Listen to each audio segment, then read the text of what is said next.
Next, we are delighted to be joined by Rob Batters, Director of Managed and Technical Services at Northdoor.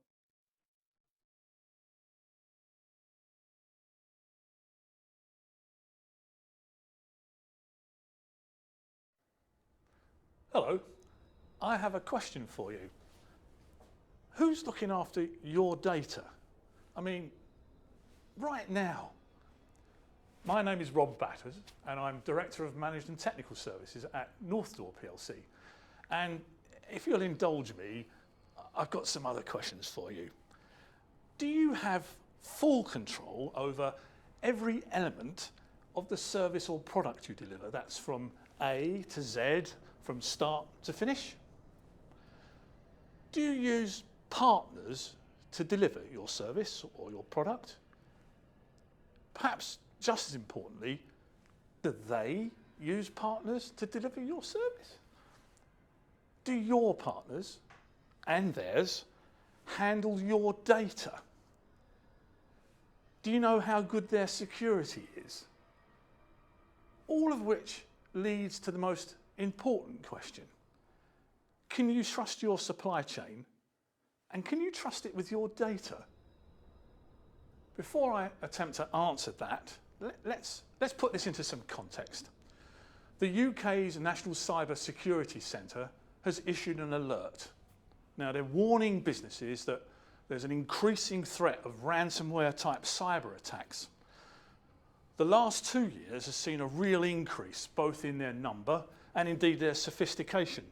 A good example is the double extortion attack that sees cyber criminals not only steal a company's data, but also threaten to publish it. Now, this can be particularly effective in targeting certain sectors where the data is incredibly sensitive. So, if some part of your supply chain has access to your data, then this represents a risk that you need to consider.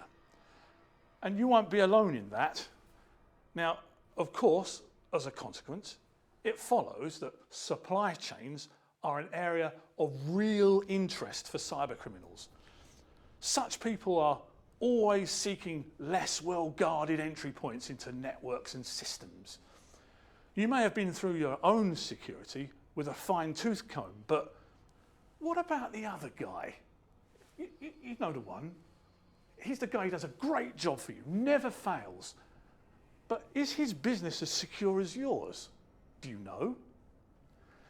It's clear that businesses need to do more to ensure that they have an insight into the vulnerability of their supply chains and that any gaps in security are plugged.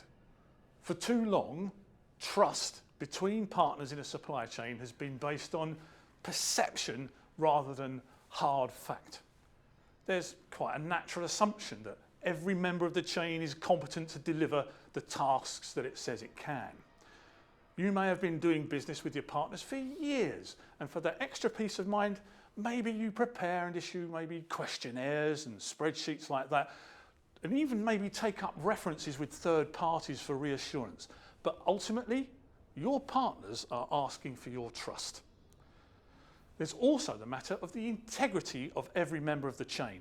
Simply put, there's an assumption that they will fulfill their promises.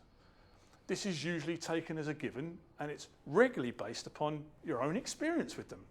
I mean, that's great, but as they say, past performance is no guarantee of the future.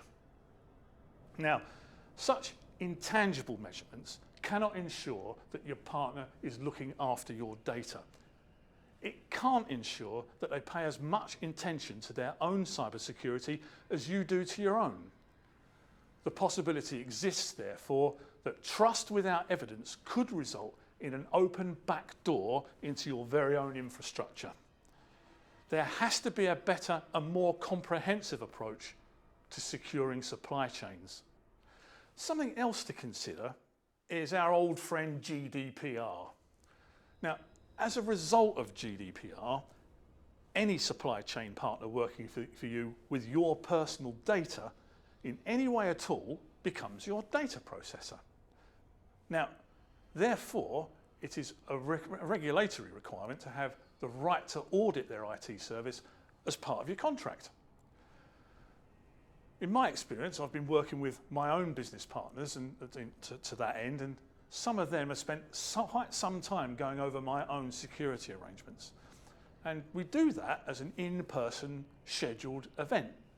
We treat it as a mutual exchange of what we see going on in the world, and we agree to make changes as the world changes around us. Now, some might consider such a meeting to be an ordeal to be endured, but it's really not about the examination. It's about a process, an ongoing process with a regular checkpoint about how are we doing, how can we do this better, and how can we do this together. Now, quite often, you'll find that an IT audit takes the form of a self-certification spreadsheet. Perhaps your partner fills it in a form once a year.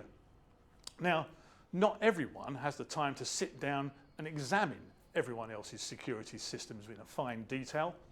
So while questionnaires of this form still have their place in supplier governance, they cannot offer a true reflection of the state of a partner's IT practices and cyber defence capability at a point in anything more than a point in time.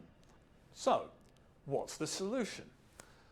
Ransomware and other attacks are not going to go away.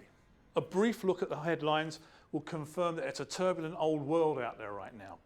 However, it's not all bad news, and there's some help at hand.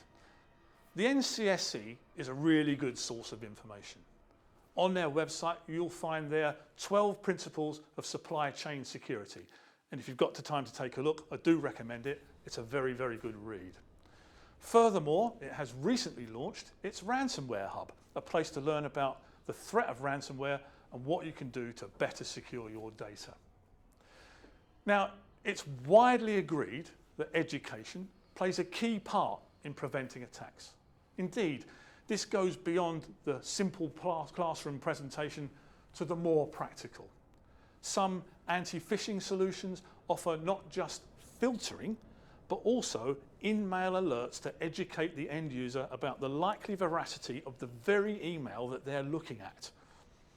Others provide the ability to deliver custom phishing simulations so we can test our users and learn about them, the way they work, and for them to learn more about phishing and what they can do about it.